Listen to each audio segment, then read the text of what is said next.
आता बघूयात पुणे जिल्ह्यातल्या टॉप 9 बातम्या।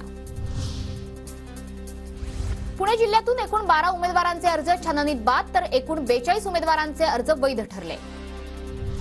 पिंपरी चिंचवड शहरात 66 ठिकाणी सभा घेता येणार, सभेसाठी अर्ज करणं बंधनकारक, महापालिकेकडून सभांसाठी मैदानही निश्चित।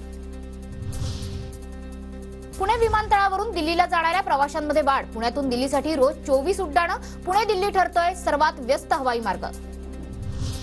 पुण्याच्या सावित्रीबाई फुले विद्यापीठात निकृष्ट जेवणाविरोधात महाराष्ट्र नवनिर्माण विद्यार्थी सेनेचं आंदोलन, आहाराचा दर्जा अधिक न सुधारल्यास आक्रमक होण्याचा इशारा।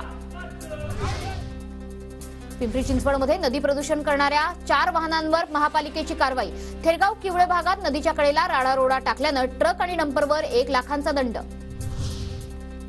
पुण्याच्या भीमाशंकरमध्ये 29 एप्रिल ते 2 मे दरम्यान रुद्राभिषेक उत्सव काळात भाविकांची अभिषेक पूजा बंद राहणार। पुण्याच्या राजगड तालुक्यातील कोळवडी गावात काळूबाई देवीच्या यात्रेनिमित्त कुस्ती स्पर्धेचं आयोजन, 100हून अधिक पैलवानांचा कुस्ती स्पर्धेत सहभाग, कुस्त्या पाहण्यासाठी चाहत्यांची मोठी गर्दी। पुण्याच्या खेडमध्ये श्री भैरवनाथ महाराजांच्या यात्रोत्सवानिमित्त बैलगाडा शर्यतीचा थरार, भर उन्हात नागरिकांनी बैलगाडा शर्यतीचा आनंद लुटला। पुण्याच्या शिरूरमधील पूर्व भागात वादळी वाऱ्यासह अवकाळी पावसाची हजेरी, पिकांचेही नुकसान, शेतकरी पुन्हा चिंतेत।